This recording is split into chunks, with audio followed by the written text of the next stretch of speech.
Today's stuff we're going to be learning is Zevachim Daf Kuf Yud Tet. Today's stuff is sponsored by Devarim Lopez for the Refuah Shlema of our dear friend Terry Kravoshet, Tzira Leah Bat Chani Mind.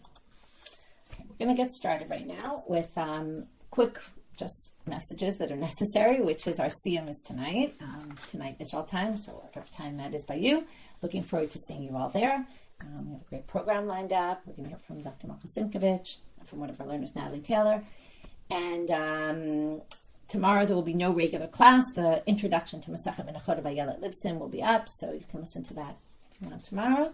And highly recommend it always. It just gives perspective on the Masechet, which will be very useful. The Megillah Challenge is starting tomorrow for those who want to be part of it or who want to share it with other people. So feel free to share it with friends and family. And also just there will be a shir going up today. So it's good, like I mentioned, at the end of the Masechet to get a few extra shirim or perspective on the Masechet. So the last topic we've been doing is really the difference between the different Miktashim, mostly the difference between the Mishkan and the Beit HaMikdash. But on second thought, if you clamor shir is going to go up today about differences even between the Bayit Rishon and Bayit Sheni, and the difference between that and the Tabernacle and God's presence, and how that affects future redemption, and some nice concepts and ideas that kind of wrap up this last chapter.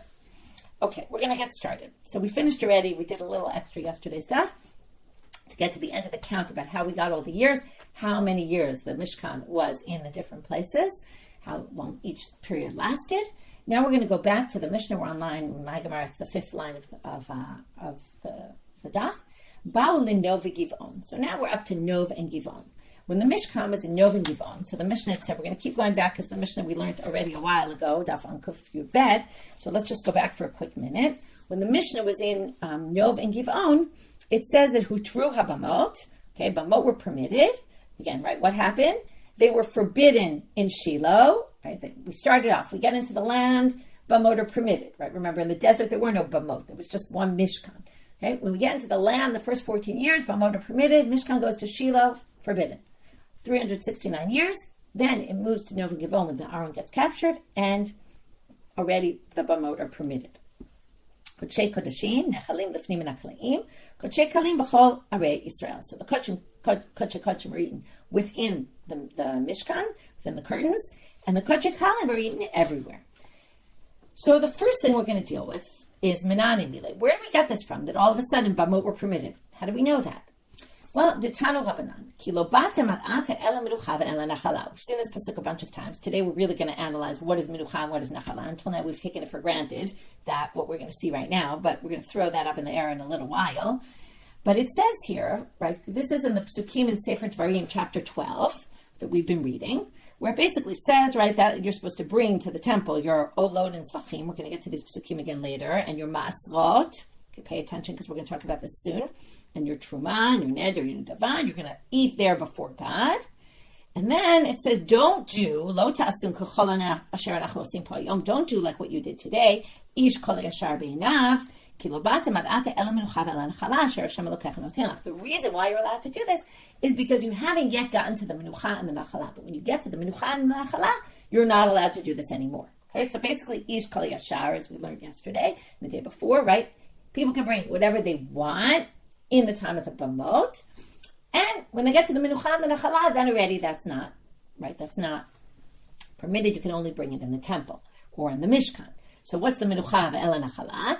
Ela menucha zo Shiloh, nachala zo Yerushalayim. So the menucha, we've been learning this all along, is Shiloh. The nachala is Yerushalayim. Today we're going to see 4 options to what really this means. Right now we think menucha is Shiloh, nachala is Yerushalayim. We're going to have several different interpretations of what this is, but right now we're going with this one. Lama chilkan, what's the drasha on the pasuk? Why are they split, divided, meaning, why doesn't it say? Because you haven't yet reached the menucha and the nachala.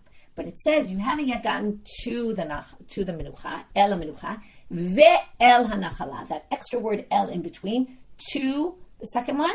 Why do you need that? Means you haven't gotten to the menucha, and you haven't gotten to the nachala, meaning there'll be a period in between that you actually are permitted to go back to the heter bamot, okay, to doing things wherever you want. That's the first drasha for today. Comes comes Reish Lakish and he asks a question about the Mishnah. Now, I already mentioned there's many different versions of the text. There's different versions of the Mishnah, and the different how to understand this next section is based on different versions. You might be catching on to this, that in the end of this Masechet, there's a lot of Girsa problems. Okay, I've mentioned it a bunch of times. There's different ways to read this sugya, different ways to read that sugya. There's a lot of problems here. There must have been an issue with the manuscripts and the way it got passed down. So just to note that. But anyway, Reish Lakish says to Rabbi Yochanan, I'm going with Tosfot's interpretation here because it matches our version in the Mishnah. If you noticed, you might have noticed, you might not have noticed, when we read the Mishnah, in the previous section in Shiloh, what did it say? The maaser sheni is eaten b'chol haroeh. Remember the maaser sheni in the Kochim Kalim? It can be eaten wherever, it can be seen, right? In Jerusalem, where do we eat them? In Jerusalem only. I'm sorry, when the temple's in Jerusalem. We eat them in Jerusalem only, right? Here it says only the Kochim Kalim. It doesn't make any mention of maaser sheni. Now, in some versions, maaser sheni appears in the Mishnah, and the question is therefore different. But we're going to go with maaser sheni doesn't appear in the Mishnah at all. So Reish Lakish turns to Rabbi Yochanan. Amar le Reish Lakish to Rabbi Yochanan. Maaser sheni nami litnei. Why is it maaser sheni listed? Shouldn't it also be listed in the Mishnah? And then, the question is where exactly would it be eaten? But it could be b'chol harei Yisrael, just like the Kochim Kalim, okay, or roeh, wherever you could see Nov and Givon. And it's just not mentioned. Why not? Amar le says to him, maaser sham me'aram kayalfei. We're going to learn from gezeira shava that there was no maaser sheni, again, according to this version, there was no maaser sheni in the time of Nov and Givon. Okay, what that means exactly? It could mean, right, that they separated maaser sheni and they just had to redeem it. They couldn't eat it anywhere. Or it could mean they didn't have to take it. Okay, again, there's a lot of different interpretations here. What's the gezeira shava from? The pasuk I just read you. Right, Hevetim Shama, bring there olotechem v'zivchechem ve'masrotechem. Your masrot, bring your masrot. The next pasuk says v'achaltam sham, eat them there. That's the sham. Where does it say sham by the Aron? So it says it in pasuk in Shmot, chapter 40, verse 3. V'samta sham et Aron ha'idut. Okay, put it there. So sham appears there. Sham appears there. Make us there a shava. When the Aron is there, there's maaser sheni. In Nov and Givon, remember the Aron was not in, even after the Philistines captured and returned it. It stayed in Kiryat Yarim. It was not in the Mishkan.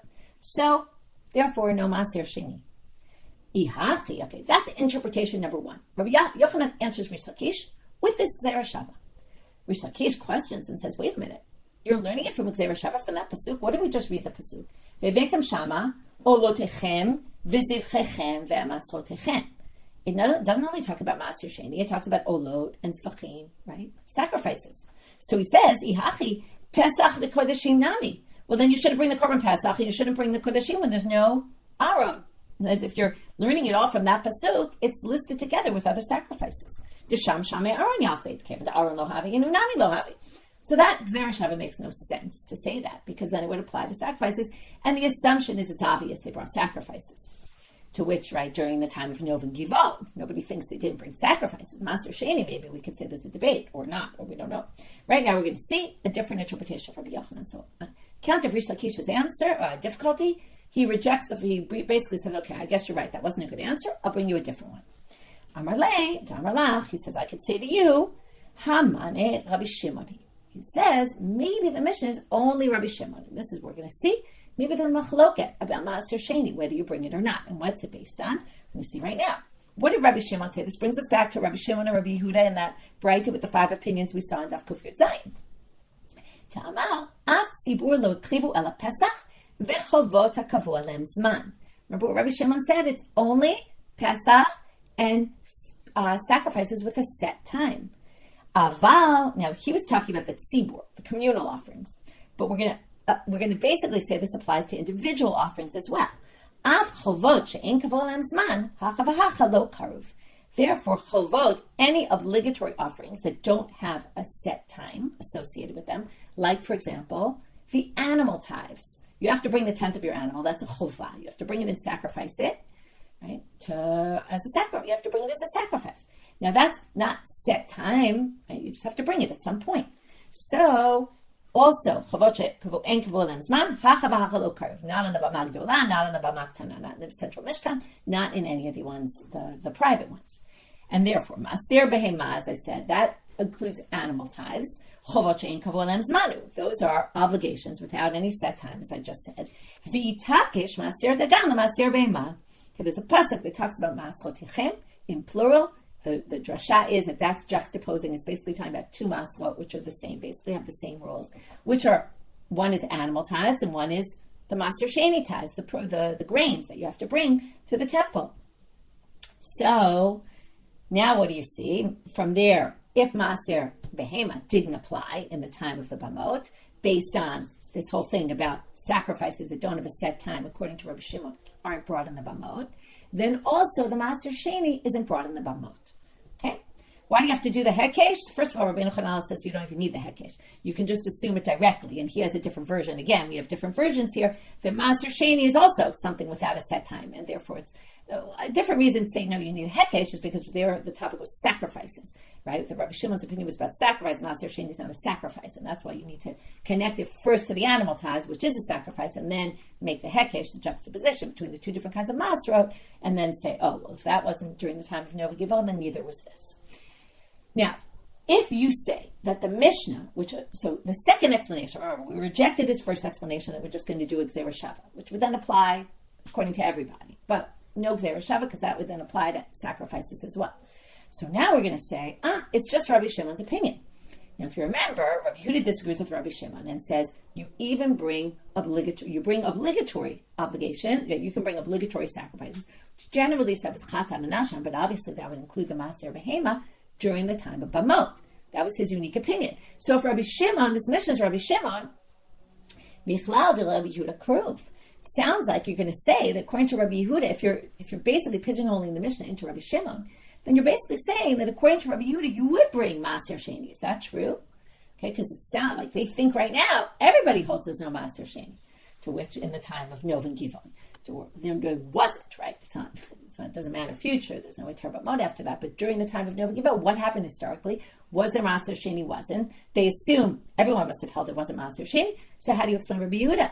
If it's all about can you bring obligatory offerings or not, and maaser sheni is an obligation, so you don't bring that in Nov and Givon, but Rabbi Yehuda would say you do.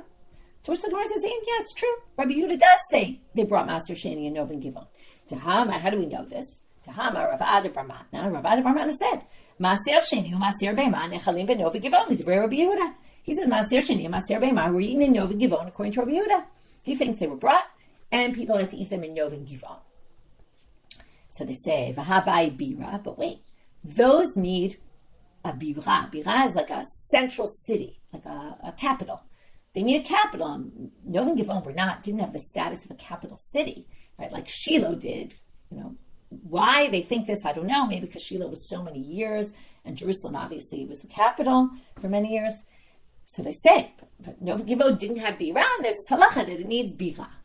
To which they answer, no, don't worry about that. That's, by the way, because they say, this comes from, Rashi tells us, Lifnei Hashem Elokechem. In Devarim, it says you have to bring it before God. Before God means, right, the name capital city here is not the same as like any country that has capital city. It's the main central city where God's presence is, and that didn't exist when the Aron wasn't there. To which they say, what do you mean? Of course it did. Okay, of course it's considered to be Rav. The Lav Tani Rav Yosef. Didn't Rav Yosef bring a braita that says, Shalosh birotim. There were three capital cities in history. Shiloh, Nov and Givon. Nov and Givon, by the way, count as one, even though they're two cities. Okay, but it means the time period of Nov and Givon, where first it was in one and then moved to the other, and Beit Olamim, and Jerusalem, where the temple was. So, and then not only did Rav Yosef bring this braita, but hu tani lei v'hu amrala. He brought that braita, and then he explained what the meaning of this. Who cares if it's a bira? What's the significance? Lachilat maaser sheni v'aliba de Rabbi Yehuda. What he explained about that braita is, number one, it was talking about eating maaser sheni, and it was according to Rabbi Yehuda's opinion. And this really proves exactly what we were trying to say, which is that Rabbi Yehuda said that actually they did eat maaser sheni and Nov and Givon, and that is proven from the way Rav Yosef explained this braita. Okay, it was a bira, and it also addressed the difficulty that we have with that, trying to say that. What do you mean it needs bira? And it wasn't a bira? No, it was. At least according to Rabbi Yehuda, it was. And according to Rabbi Yehuda, it was a bira, and that's why you ate maaser sheni there. And that's exactly how Rav Yosef explained that braita, kind of independently of our discussion, and that fits perfectly well with our discussion. So the two things we did so far, we talked about Nov and Givon, the two things that happened in Nov and Givon. This is kind of the end of the section about Nov and Givon. So good time to summarize. We explained how we know that in between the time of Shiloh and Jerusalem, there was a break in the, Isur bamot, and you were allowed to have a ter bamot, and that's all because that word el in the middle of the Menucha and the nachala, which was really an unnecessary word. And then we got to two different explanations. We rejected the first, ended up with the second about how we know that maaser sheni, why the Mishna doesn't include maaser sheni at all. And according to what we saw in the end, it's because, according to the conclusion, it's because it's only Rabbi Shimon's position, basically, and Rabbi Yehuda actually disagrees, and it all has to do with the way he views when there were bamot, you couldn't bring any obligatory offerings that didn't have a set time to them. And this doesn't have a set time, and again, that's how you learn the animal tithe, and from the animal tithe, you get to the grain tithes. Now we're up to Ba'u Yerushalayim. So now we're going to go back to that pasuk. We're going to bring a braita that brings two different opinions about how to understand the Menucha and the nachala. And from there, we're going to go to another two opinions. Like I said, altogether, we're going to have four. You can try to think right now about what are going to be the four opinions here. Tanu Rabbanan, ki labatim ad ata el Menucha ve'el nachala. Menucha zo Shiloh, nachala zo Yerushalayim. Okay, that's the first explanation, which is the one we've been seeing all along. Menucha is Shiloh, nachala is Yerushalayim. How do we know nachala is Yerushalayim? V'omer, we quote two psukim, v'aytali nachalati k'aryeh bayar, my nachala will be like a lion in the forest. So in here it's a reference, that pasuk is a reference to Jerusalem. And the next pasuk, v'omer, ha'ayit savua nachalati li. Okay, this is a hard pasuk to understand. Is my nachala to me like a bird of prey? Okay, and then, which basically is like God, one second, let me just see how I understand. My inheritance to me like a speckled bird of prey.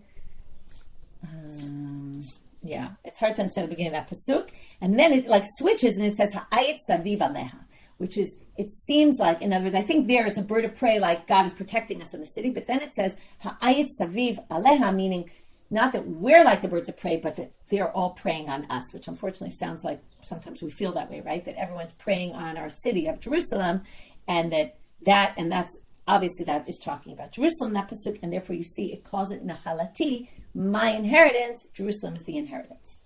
Divrei Rabbi Yehuda. That's Rabbi Yehuda.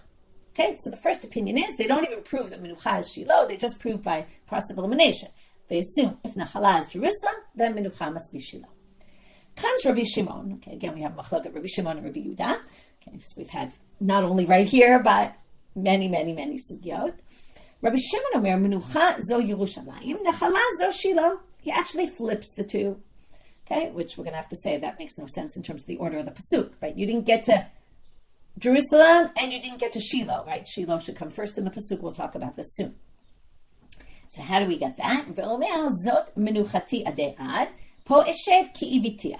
This is my menucha forever. Here's where I will dwell because I desired it. So now, how do we know this is talking about Jerusalem? Okay, so they say, there's a pasuk in Tehillim, by the way.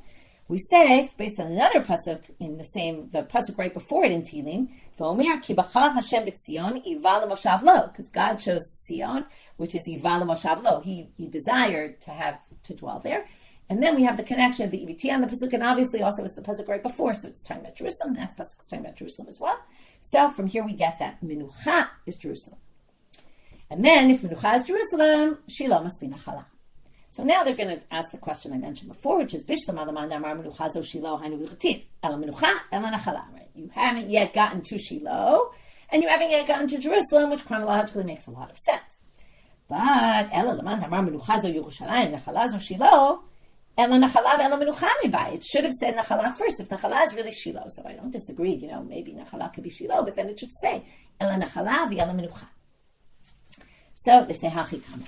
Lo mebaya menucha de lo matitu. I don't even have to say that you haven't yet gotten to the menucha, which is Jerusalem, and therefore bamot are permitted. Ela afilu lenachala nami lo matitu. But you haven't even gotten to Shiloh, which is, a bit of the sanctity of the temple. And because of that, bamot are permitted. Okay, and it's just a different way to read the pasuk. Okay, so you didn't get to the ultimate place, and you didn't even get to the less ultimate place, and we're going to allow you bamot. Okay, that's how to read the pasuk. Those are the first two interpretations. Now we're going to have another two. What could they possibly be? Because what our options are left? Tana debe Rabbi Ishmael, zo v'zo Shiloh. They're both Shiloh. Okay, you haven't yet gotten to Shiloh, and he says ela menucha v'ela nachala. Both are describing Shiloh. Rabbi Shimon ben Yochai zo v'zo Yerushalayim. They're both talking about Jerusalem. Bishlam alaman da'amar. So now we're going to turn to Amud Bet. Makes sense. Again, we're going to have to figure out. This is a little bit weird. If we go back to the early ones, we understand why they're using two words, one to describe Shiloh, one to describe Jerusalem. Right? Whether you say it, which one is Shiloh and which one's Jerusalem, either which way, at least that makes sense. There's two different places, and that's why they have two different words describing them. But, and not only is it two words describing them, but we already said, it says, El Menucha v'el hanachala. This one and that one. If you wanted to describe them in two words, what would you have said? El Menucha v'nachala, right? You would have combined the two words. Not had this and to this and to that, right? As if they're two separate places. We're going to have a problem with both these interpretations. Menucha nachala mibayale. It should have said Menucha nachala, right? The Menucha, that's the inheritance. It should have been both, right? That's your land. Mibayale. So, kasha. Yeah, both those interpretations are actually difficult. But now within that, they're going to see that one is more difficult than the other. If you say Zovizo Shiloh, we see these words referenced to Shiloh. How so? Menucha denachu mikibush. Now, there's no pasuk here, but you can see that Shiloh is Menucha. What happened? They got into the land. They fought for 7 years. Then they had to figure out how to settle the land for 7 years, how to divide up all the land, the territory. And then they settled down, right? It was Menucha. It was a time of quiet, the quiet after the storm. But nachala would be depal gohatam nachalot. Also nachala, why? Because in Shiloh, they divided the portions. Now, it's a little tricky. Didn't I just say they divided all the portions before they got to Shiloh? Well, it's not exactly true because they did divide up the portions, but they hadn't yet finished conquering. They continued conquering for a while after. There's still lands they haven't yet conquered. And whenever they conquered new land, they had to figure out who gets it. And the way they did it was they would go to the Mishkan and they would do, it says, they would use the goral, right? The Urim V'Tumim that would give act like a lottery, and they would figure out where, who would get that land. So then they divided up the land based on the word of God that came out in this goral, this lottery system, and Yoshua divided up the land based on that. And it says Shiloh, so we get that nachala has to do with Shiloh as well. We get that Yerushalayim is nachala olamit, but Menucha, my Menucha, Menuchat Aron. What was the settling there, the calm, right? The resting of the Aron. Dichtiv, as it says, Vayi kenoach ha'aron. It says, as the Aron settled. Okay, where's that pasuk? You might notice if you have a Gemara in front of you, a regular Gemara, there's no letter there, which tells you look in the Torah or and see. And if you look in Rashi, as we saw a few dapim ago, same thing with lo ta'anat Shiloh. If you remember Rashi, there is no such pasuk. So Rashi says again, chipasti v'lo mitzativ, the same language. I looked for it, I couldn't find it. Okay, you didn't have Safari or search tools like we do nowadays, but Rashi knew the Torah inside out. I looked for that pasuk, I couldn't find it. Okay, if I couldn't find it there, I did find some pasuk in Divrei Hayamim. B'shlomo kuma Hashem Elokim lenuchecha atav ha'aron u'lecha. You find some sort of pasuk. Other commentaries find other pasukim that. Okay, but nobody finds a pasuk that says Vayi kenoach ha'aron. So, but they do find something that connects, and we're good with that. Bishlama lamanda amar zov zo Yerushalayim aval Shiloh havashar bamot. Okay, again, trying to think about these opinions. If you say zov zo Yerushalayim, then you say Shiloh bamot were permitted, and that explains this pasuk about Manoach, which says Hainu dichtiv. Remember, we used Manoach as an example before. And we said when bamot are permitted, you could do it on a stone, right, based on Manoach. And the one who said you couldn't, what did we say? Oh, it was a hora'at sha'ah. It was a unique situation where he was allowed to do something that wasn't halachic. So again, we're going to say Shiloh, which is a place where bamot were permitted. So that explains why, if you say they were permitted, and Elam Menucha Elam Nachala is just Yerushalayim, then Manoach brought this gezeira in the Mincha, he brings it up, on his own stone, wherever he wants, not in the central place. We can explain it. But Elam Andamar Zovizo Shiloh, Ubamot Havasiran, if bamot were forbidden, Maivi Kach Manoach. Now, by the way, it's not only for that opinion, it's the one who says Elam Menucha Elam Nachala is Shiloh also. So they say hora'at sha'aita, right? Again, we answer the same answer we answered last time. If you hold that bamot were forbidden, then you have to say that it was just a unique dispensation he had. It was a unique situation where we have that in a bunch of cases, right? Like Eliyahu Bahar Carmel also did some things that they say was hora'at sha'ah. And we have situations where sometimes things were allowed for various reasons. So we kind of worked out these opinions, even though we still really don't understand why it says Ela Menucha Ela Nachala, if it's really, right, we left that one as a kasha. We didn't really answer that question. And now they tell us, the Tana Debei Rabbi Yishmael, Ki Rabbi Shimon ben Yochai, Damar Zov Zo Yerushalayim. Now we started with saying the Debei Rabbi Yishmael, the students of Rabbi Yishmael, held it was Shiloh, and Rabbi Shimon bar Yochai said it was Yerushalayim. So now they say Rabbi Shimon bar Yochai succeeded in convincing the students of Rabbi Yishmael to switch to his side and agree that Zev Yerushalayim. And what's the way to remember it? Mashche gavra legavre. We've seen this before, actually. It means the person pulled many. One man pulled many men. Okay, so what does this mean? The one man, Rabbi Shimon bar Yochai, was able to pull the students of Rabbi Shmuel onto his side. And that's how you remember it, by remembering that kind of odd thing that one person could pull many people, but that's how you remember who switched to whose side. Okay, now we're going back to the Mishnah. So that was just in that section, right after we finished the Nov and Givon section, we moved on to Yerushalayim and basically talked about the fact that there's 4 different opinions about what Ela Menucha Ela Nachala is. Kol HaKodeshim. Now we're going back to the Mishnah. So let's look again. Okay, Kol HaKodeshim. We made this distinction between Hikdishan, the main topic for now till the end of the daf, or part of the end of the daf, is going to be, we're going to start with it and then we're going to end with it, the significance of what things were at or what my thoughts were when I sanctified the animal versus when I actually sacrificed the animal. So the first thing is going to talk about, you were makdish it and then sacrificed it at a different time of isur bamot heter bamot. We're going to talk about 2 different possibilities. Okay, so, and this, by the way, you can start already thinking, this brings us back to the beginning of the Masechet, how important my thoughts are. When I designated the animal, what did I designate it for? And then what happened when I actually sacrificed it, right? And what happens when there's a discrepancy between those 2 times. So we already saw in the Mishnah, and I'll remind you because it was already a week ago, if everything was done, both the sanctifying of the animal and the sacrificing, or slaughtering or burning of the animal, happened in the time when bamot were forbidden, and you did it outside the central temple or tabernacle, you have an aseh, a lo taseh, and chavim alav karim.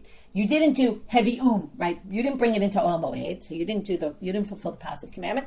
You did the negative commandment, which again we had a whole discussion about that, right? Hishamer pentaleo lotecha in Devarim was for lahalot, and the shchita. Remember, we had all different psukim where the lo taseh for shchita is. That was our first sugya in this section, and right in this chapter, and then you have karet because it says if you slaughter it outside, you're going to get karet. That's the punishment. Hikdisham b'shat heter bamot. Now, if you remember, we had that whole reading, the pasuk Aleph to Dalet. Remember, Aleph to Zayin is all about slaughtering. Chet starts in chapter 17 of Vayikra. Chet starts hala, burning, right? The offering it up on the altar. But then we split psukim 1 to 4. It was all about slaughtering it when you designate it in a time when it was all forbidden. And then Hey to Zayin, we said we're talking about when you slaughter it, when you designated the animal, when the bamot were permitted, but when you slaughtered it, they were already forbidden. Like now we know what that could mean, right? Let's say in Gilgal, you designated it, but by the time you brought the animal to sacrifice, Shiloh was already, the Mishkan was up there. So then we learned that what? It's an aseh and a lo taseh, because you didn't bring it to the, right? You didn't fulfill the positive commandment of bringing it. You have a negative commandment, hishamer lecha, you should watch out not to bring your stuff outside. But you don't get karet, because there's no karet mentioned in Psukim Hey to Zayin. Okay? So that's what the Mishnah had said. So now we're going to see that Rav Kahana says, Lo shanu ela b'shchita. Since Pasuk Hey to Zayin is talking about slaughtering, if you slaughtered it, then you're not going to be liable, like the Mishnah says. You won't get karet. Aval b'ha'ala'ah, karet nami mechayev. Now this isn't the way we understood the Mishnah. He says if you were to burn it though, let's say you designated it in the time when bamot were permitted, and then you burned it outside when bamot were forbidden, you're actually going to get karet. My time, but what's his proof? And this is going to be similar to something we saw earlier in the chapter. Va'alehem tomar. Pasuk Chet, which is right after Pasuk Zayin, which talked about this scenario of heter bamot, you sanctified it when it was permitted, and then you slaughtered it when it was forbidden. So alehem tomar, ala smuchin tomar. Remember alehem with an aleph, which means to them say, but we said on them say. You could read it like an ayin. On them say, meaning on the previous ones, the previous section, which was all about I designated it when bamot were permitted, and then I brought it when bamot were forbidden, slaughtered it when bamot were forbidden. Well, now, if you burn it, it now says continue, right? If those two sections, one builds on the other, and if you then burn it outside, you're going to get karet. So he says, only if you slaughtered it, you're not going to get karet, because that pasuk, the time at slaughtering, makes no mention of karet. But the next pasuk says, but if you then go ahead and burn it, and we're going to assume it's relating also, right? Also to Aleph and Dalet, obviously, but also to Hey through Zayin, then you're going to get punished, okay? You're going to get karet. But Matkifla Rabba, Rabba's going to knock him out for two reasons. One, we already know, okay, you might not remember this, but when we read it, you'll probably remember. Miktiv alehem tomar, alehem ktiv, v'alehem krinan. It says alehem with an aleph, and that's how we read it. And we read it with an aleph, and it means to them say. And it has nothing to do with, and it goes on the previous section. Ve'od, that was the question we had last time. Somebody said this. Last time we said we'll use the vav instead, but this time they don't say that. Ve'od Tanya, and also it says, Arba'a klalot haya Rabbi Shimon omer b'kodshim. Okay, until now we had two cases. You designated it when bamot were forbidden, and you offered it when bamot were forbidden. Or you designated it when bamot were permitted, and you offered it when bamot were forbidden. Now we're going to have four possibilities, okay? Rabbi Shimon gave four possibilities, and when we get to the second one, that's going to be our case. And you're going to see that he says exactly our case, talks about burning it, and says there's no karet. So that also goes very much against what Rav Kahana says. So he says, number one, okay,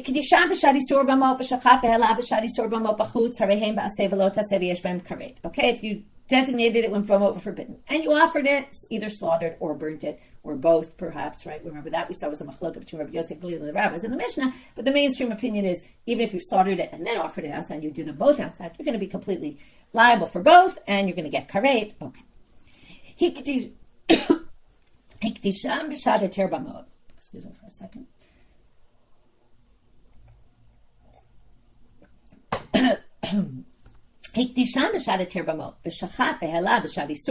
Our case, okay, you designated it when it was heter, and then shachat or hela, right, or did both. You did the offering and the slaughtering and the burning when bamot were forbidden. That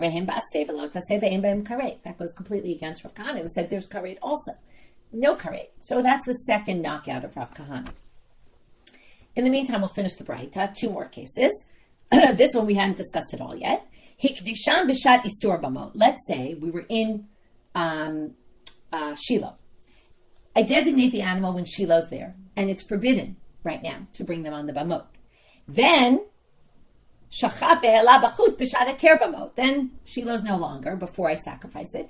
Comes time for me to sacrifice it. All of a sudden, bamot are permitted, and I do it in the bamot instead of bringing it to the tabernacle in Nov and Givon. Harehem ba'aseh ve'em b'em lo below taseh. This is interesting. I didn't fulfill the positive commandment, because what was the positive commandment? When I designated it, it was forbidden to bring it on the bamot, meaning I had to bring it to Ol Moed, and then I didn't do that because now bamot were permitted, and I did it wherever I wanted. So I actually didn't fulfill the positive commandment that was upon me to bring it to Ol Moed. But there's no negative prohibition, because at this point, when I actually slaughtered it, you can't say don't slaughter it outside applies to me, because it doesn't apply, because now it's permitted. So there is no lo taseh in effect. And the obvious case is obviously, if everything was done when it was the time when bamot were permitted, then obviously there's no prohibition at all. I didn't do anything. Anyway, Tiyuvta de Rav Kahana Tiyuvta, we knocked out Rav Kahana on 2 counts, and we're left with the difficulty on his position. Okay, now we go back to the Mishnah. The Mishnah then starts to describe all the differences at the very end of Kufki Ben Mebet. Ma bein bamat yachid lebamat zibur. What are the differences? So we have smicha, shchitat tzafon, matan saviv, tnufa, v'agasha, right? You don't do smicha if you're using a bama ktana. You would if you did it in the tabernacle. You don't have to slaughter it in the north if it's kodesh kodeshim, like the olot. You don't need to put the blood around all four sides of the altar, and you don't need to do the waving or the bringing of the mincha offering to the altar, right? Either the waving of the mincha or the bringing it to the altar. So now we're going to see where we get this all from, that all these things have to be done only if you're in the Mishkan and not if you're on a bama ktana. And basically we're going to have all these words are going to appear in different verses. I'm not going to quote you the source for each verse. You can look that up in the Torah, or if you want on the side. But anyway, I'll just read to you what these psukim are. Before God, it says, and then you do smicha. So when you see your smicha has to be before God. Before God is only a place where God's presence is, right? Even though we believe God's presence is everywhere, the point is that means in the tabernacle or in the mikdash where God's presence is, and therefore you don't need to do it if you're not before God. Also the words slaughtering it in the north appear near the words before God. Matnot saviv dechtiv zarak al mizbech saviv. Okay, that also, by the way, says at the end of that pasuk, v'zarku et adam al mizbech saviv asher petach ol moed. Okay, which is in petach ol moed. But now we're going to have some psukim that actually don't talk about before God and just say Mizbech. But that one actually had also Petach Ol Moed, which obviously means only there. Tnufa Dechtiv Eini for Kohen Lefnei Hashem. Again, we have Lefnei Hashem. Hagasha Dechtiv Gisha LeMizbech. Here you have only Mizbech. Some people switch this pasuk to one that also has Lefnei Hashem in it, but it doesn't say the word Hagasha, it says Lakriv. Lakriv also means to bring close, so they think that's Hagasha. Anyway, we'll see later on they're going to have some psukim that only use Mizbech. So this really shouldn't be an issue because HaMizbech means the altar, the one in the central location. Now we're going to talk about for a minute this opinion of Rabbi Yehuda that says Ein mincha b'bama. Okay, then the next thing in the Mishnah. So after it described these differences of the bama, then it brought Rabbi Yehuda who says Ein mincha b'bama, and then he continued and said also kihun, the fact that you need a coin, bigdei sharet, the coin's clothes, klei sharet, the sanctified vessels, reach nichach, to first make sure you burn it on the altar before you've cooked it at all, so it brings up a nice smell. And mechitza l'damim, and the central line separating between the chut sikra, the red line separating between the top and the bottom, and mechutza daim v'raglayim, washing your hands and feet, also only needs to be done in the central altar. So what we're going to do in this section is first of all talk about this ein mincha b'bama. Why does he think there's no mincha? And then we're going to finish up with the drashot on those other things, and then we have one last section to finish up with. So Rabbi Yehuda says ein mincha b'bama. Amar Rav Sheshet, the divrei omer yesh mincha b'bama, yesh ofot b'bama. The one who says there is mincha, who disagrees with Rabbi Yehuda, thinks there's also a ofot were brought. Bird offerings were brought as well on the bamot. The divrei haomer ein mincha b'bama, ein ofot b'bama. But according to Rabbi Yehuda, who says there's no mincha was offered, also no birds were offered. Where did they get this from? Because it says Zevachim v'lo menachot, Zevachim v'lo ofot. Okay, the psukim that talk about it, if you remember in Sefer Vayikra Yud Zayin, verse 8, said, "L'man asher yaviu b'nei Yisrael et zivcheihem asher hem zavchim al pnei hasadeh," and they bring them to Ol Moed v'zavchu zivchei shlamim l'Hashem otam. So it says, right, when you get to the central place, right, you can't bring your zivchim that you were zivchim al pnei hasadeh, right. When bamot were permitted, you now can't bring them outside, right. You have to bring them inside. So what do you see here is zevach is animal sacrifice, not bird, not meal offering. And that's why they exclude. If you exclude those, you exclude those. If you say Zevachim is just a catch-all phrase to include any kind of offering, then you would include also mincha and also birds. So again, big difference of opinion here. Yes to those, or were they done or were they not done? V'kohen. Now we're going to go through that list that I just read. Dechtiv zaraka kohen. Okay, this we saw actually. This was quoted earlier. I think I quoted Rashi who brought this earlier, which is when we talked about the zar. Zaraka kohen et adam al mizbach Hashem petach ol moed. So again, the zarak, the kohen, lifnei Hashem. Bigdei sharet l'sharet bakodesh. Okay, this is when it talks about. It also says in that pasuk, by the way, when, the clothes will be on Aaron. When they come to Ohel Moed. Okay, obligatory l'mizbech l'sharet bakodesh, in the kodesh. That's the kodesh, not on every rooftop where people are sacrificing their sacrifices. So klei sharet asher yishartu bam bakodesh. Again, klei sharet that are used to serve in the kodesh. Reach nichach, dichtiv l'reach nichach la'Hashem, for God. Again, for God. Obviously, we're doing them for God anywhere, but the idea is, for God in God's, in the place where God dwells. And that's also, by the way, in the pasuk about zarak kohen et adam al mizbech Hashem petach ol moed, and then it says l'reach nichach la'Hashem. So it's also in the pasuk where it mentions specifically ol moed. Mechitza b'damin dichtiv ha'ita hareshet ad chatzi ha'mizbech. This is when it describes what the Mizbeach looked like in the time of the Mishkan, which in the time of the Beit HaMikdash was already a chut sikra, red line, but there was this reshed in the center. That's where we get the chut sikra from, the dividing line. Al chatzi ha'mizbeach is obviously talking about the big Mizbeach that was in the central location, not anywhere else. And the last one, b'chutz daim v'raglayim, dichtiv u'b'karvatam l'mizbeach yirchatzu. When they get to the Mizbeach, again, the altar, not anywhere else. Okay, now comes Rami Bar Chama, and he says the following. These last things that we just discussed, the Kohen, not Azar, the Chuda Sikra, and all those other things, the Bigdei Kuna, he now comes again, and we're going to discuss, I told you we're going to get back to this machshava, what you intended when you designated the animal. He comes and says, we're going to have two versions of Rami Bar Chama. We're going to bring a braita in the first version to contradict what he says, to raise a difficulty. In the second version, it's going to be a support, because he says the opposite in each version. And then we're going to see one other opinion about this. Rami Bar Chama says, "Lo shanu ela b'kodshei b'maktana v'klivum b'maktana." This is only when I designated the animal. I either designated it to bring on my own rooftop or wherever I wanted, or I designated it to bring to the central altar. So the question is, what did I think about when I was designating it? And this is why my machshava, again, we get back to how important my machshava is. So if I designated it for a b'maktana and I brought in a b'maktana, then I don't need all of these laws. However, he claims, what if I designated it to go on any altar? But then when I brought it, if I brought it, though, in the end on a bama gdola, then I need that middle dividing line and presumably all the other laws. Now, this sounds very intuitive, right? If in the end I bring it on the bama gdola, what's the difference? What I thought originally. I'm in the bama gdola. What, we're going to say the laws don't apply? It would be weird to say that. But we're going to see there is an opinion that says that.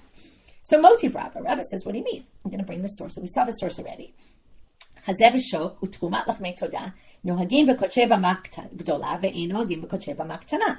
the fact that you give these gifts to the Kohen, okay, which are connected to all these other things also, you're going to give them to the Kohen or not, the chazev shok, does that go to the Kohen? Well, only if it was kodshei b'mak gdola and not kodshei b'mak tana. Now, last time we read this, we didn't focus on these words. What does it mean, kodshei b'mak gdola? It means you sanctify them to go on the b'mak gdola. But if you sanctify them to go on the b'mak tana, it doesn't matter whether you brought them on the b'mak gdola or not. Either which way, you don't have to bring the gifts. That's what it sounds like, because it specifically uses the word kodshei and not b'mak gdola, on the b'mak gdola, on the b'mak tana. So that seems to go against what he says. It says it seems to all be a matter of what did you designate it for? To which the Gemara says, what do you mean? Just edit that text. Edit it to what we thought it said really before. We were focused on that word kodshei. It just means those are relevant. You're going to get the gifts you have to give the gifts to the Kohen, or the Kohen can get the gifts. If it was given to them, right? If the sacrifice was brought on the bama gdola, and not if it was brought on the bama tana, and has nothing to do with what you designated it for. Now we're going to do the flip. Ika de Amri, the second version is Amri Rachama, the opposite. Lo shanu ela b'kodshei b'ma gdola v'krivam b'ma gdola. Ava b'kodshei b'ma ktana, af agav dekarvinu b'ma gdola ein chitzui. According to this version, it all depends on your thought. If you thought to bring it when you designated the animal, you thought I'm going to bring it on a b'ma ktana, you don't need any of those laws, even if you brought them on the b'ma gdola. It's a crazy opinion. You don't need a Kohen, right? You go to the Mishkan, you can bring your own animal the way you want it. You don't need a Kohen, you don't need all those rules that we saw. Okay? Now, lema mesele. Perfect. Let's bring this source now. There was a difficulty according to version 1. Now is a proof. And it's all about whether it was kodshei b'maktana. They're not relevant if you designated it for the b'maktana. Irrelevant to where you brought it. Even if you brought them b'maktana, you wouldn't need it. Perfect proof. Except the rejection of the proof is the same thing we use as the answer in the first version. It just has to do with not kodshei, whether you brought in the b'mak gdola or brought on the b'mak tana. So two versions of Rabbi Barcha. Comes this difficulty of Rabbi Elazar, and with that we'll finish for today. By Pliga de Rabbi Elazar, Damar Rabbi Elazar, Olat b'mat yachid shechnisa b'fnim, kaptuam mechitzot l'chol davar. And Rabbi Elazar clearly disagrees with the last one, but I'm going to show you he even disagrees with the first version of Rabbi Barcha. Because what does he say? If I have an olat b'mat yachid, meaning I designate something for an olat to bring on a private altar, and then I brought it inside. Notice, I didn't offer it inside. According to Rabbi Yochanan the first, if I offer it inside, then it already has the laws of inside. According to Rabbi Yochanan the second, it definitely doesn't have them no matter what. According to Rabbi Elazar, just by bringing it into the Mishkan, already, that is judged as just bringing it in the walls of the tabernacle. Now it has to be brought in the tabernacle with all the rules that apply to the tabernacle. And that's a third opinion, really. Disagrees with both versions of Rabbi Barcha. Okay, with that we'll end. And there, again, think about the importance of what I intended, right? Or is it important or is it not important? Okay, so we started with Nov and Givon. I already reviewed that part, so we're not going to review that again, but we had two things we did with it. Then we got to Yerushalayim. We had 4 different interpretations of what the Mincha, what the nachala is. From there, we got to this opinion of Rav Kahana that only, right, that this heter of shateter bamot, you're not going to get karet, is only for shchita, but hala'ah, you're going to get karet no matter what. Rabbi rejected him on 2 counts. Then we got to just the sources for how you know those things. All these rules don't apply to b'mak tana, that do apply in b'mak gdola. We had 2 sets of them, one the Rabbi Yehuda said and one before that, of the smicha and all that, and we proved all these, let's say, lifnei Hashem, with the mizbeach, or petach moed, one of those terms. We had that sugi in the middle of Rabbi Yehuda, who says, ein mincha b'ma, we said mincha goes with oath, either yes to both, no, or yes to both, or no to both. And then we had this Rami Bar Chama, who talked about how, whether or not, whether I designated for the b'mak tana means it has the rules of the b'mak tana, or not necessarily. Okay, and then Rabbi Elazar, who comes and said, as soon as it goes into the b'mak gdola, it already is under the rules of that area. Okay, not even just offering it, but just having it go in there. And with that, we finish for today. Looking forward to seeing you all at the Siyum tonight.